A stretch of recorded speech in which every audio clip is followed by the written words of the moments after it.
It's so quirky. Is it too quirky? Can you be too quirky?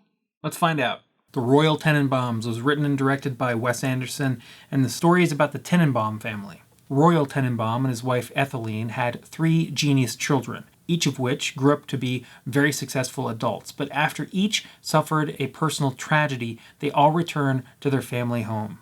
While there, their father Royal tries to make amends for past mistakes and failings with mixed results.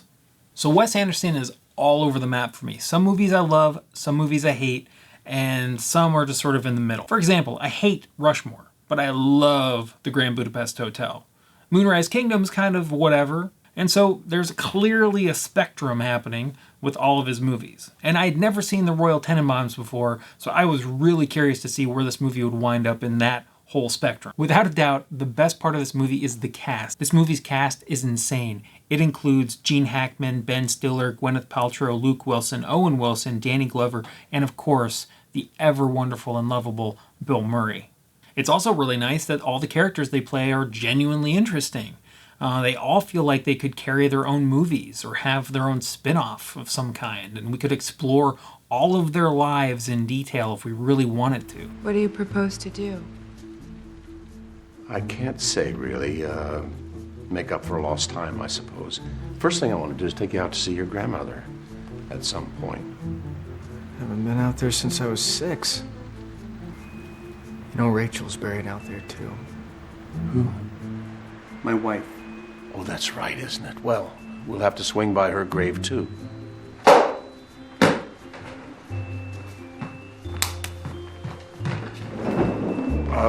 I'll be right back. I could easily spend this whole video talking about all the different actors in this movie, but I'm only going to call out one, and that's Gene Hackman. I've seen a lot of Gene Hackman performances, and he's really never blown my socks off. He does a good job with whatever he's given. And in this movie, I think he actually elevated what he got, because I would say this is his strongest performance, at least I've ever seen. Just the fact that we get a really clear sense of who this guy is, and we see him change throughout the course of the movie, not only by what he does, but how he interacts and how he behaves around his family. Now, the downside to having such a huge, wonderful cast full of great actors and really interesting characters is that I felt really shortchanged. There's just not enough time in this movie to get into all of these characters enough. You know, Bill Murray's character, who I love Bill Murray, and I think he did a funny job with this character. He's literally only in the movie for 5 minutes. It's so sad to see a Bill Murray performance that's this short. I think the thing that makes this movie so successful is that it's a really small story. It's really just a story about this family, this guy, Royal Tenenbaum, who's been estranged from his family, and he's trying to make amends, he's trying to get back into their lives before it's too late. And that's just the thing. It's a small movie, but it has big stakes. It has big implications for our characters. Is Royal Tenenbaum going to change? Is he going to connect with his family and make things right after a lifetime of screwing everything up? My biggest problem with the film is Margot Tenenbaum, the character played by Gwyneth Paltrow. Now, it's nothing to do with Gwyneth Paltrow's performance. I really think this comes down to the way the character was written.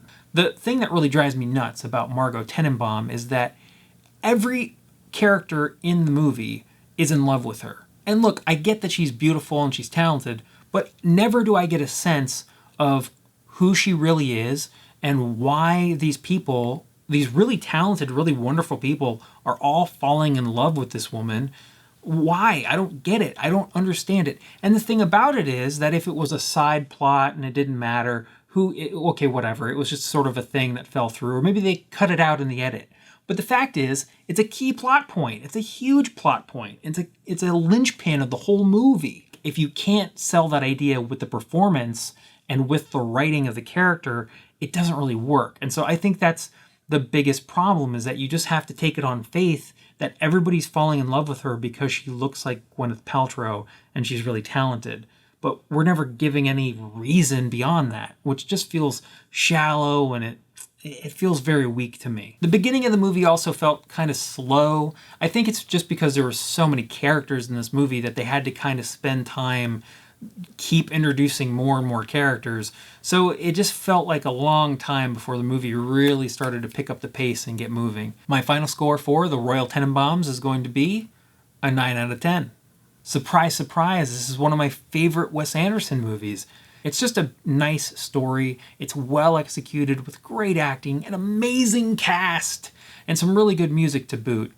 So this is definitely a movie to check out. This is a great intro movie to Wes Anderson. If you've never watched a Wes Anderson movie, this would be a superb one to start with.